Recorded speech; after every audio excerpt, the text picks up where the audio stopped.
Hello and welcome everyone. In this chapter, we are going to discuss about the initial configuration of the switches. So far, we have done the initial configuration of routers. Now it's time to discuss the initial configuration of the switches, that how you can go ahead and perform. So let's get started.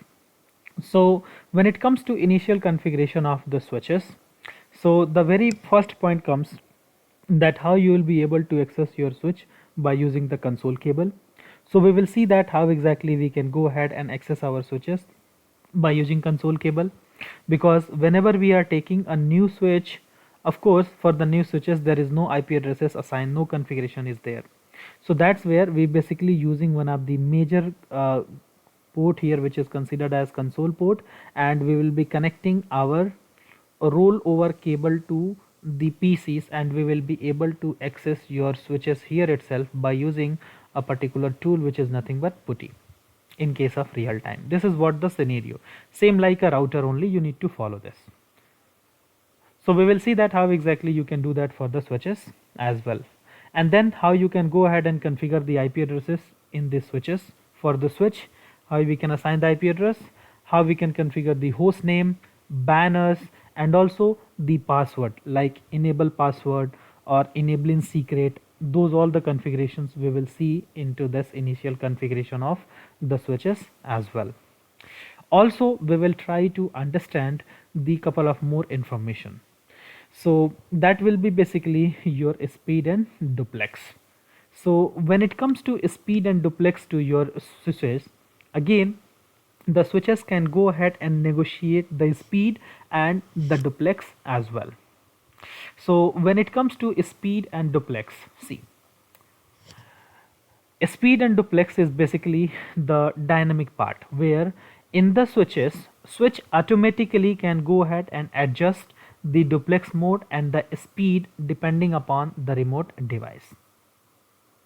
Because when it comes to speed, let's say speed of the switch is 100 Mbps and your PC which you are connecting here, it has the 10 Mbps. So your switch will change from 100 to 10 by itself because it is set to auto.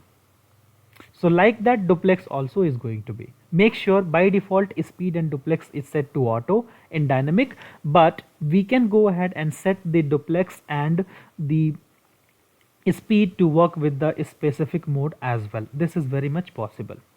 Now how we can force a switch to work with the specific speed and specific duplex? Yes, this is the command.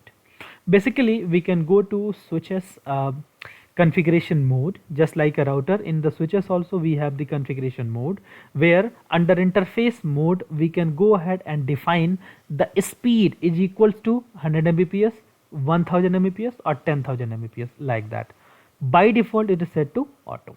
Like this you can change the speed. This is basically to change the speed. When it comes to change the duplex, so interface type and interface number, and by default duplex is also set to auto. Based on the remote device it will negotiate, but if you want you can force to work like a full and half duplex as well. The point to remember here, in the switches or in the networking days nowadays, all the devices that you will find into the full duplex only. Most of the time the devices will be always full duplex. So generally when it comes to speed and duplex, we do not change any configurations.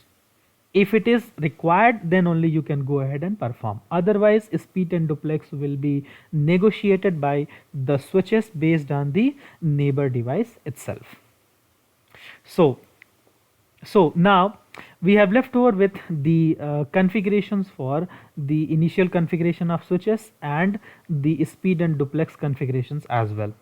So I will show you in the next lecture that how you can go ahead and configure this all the points.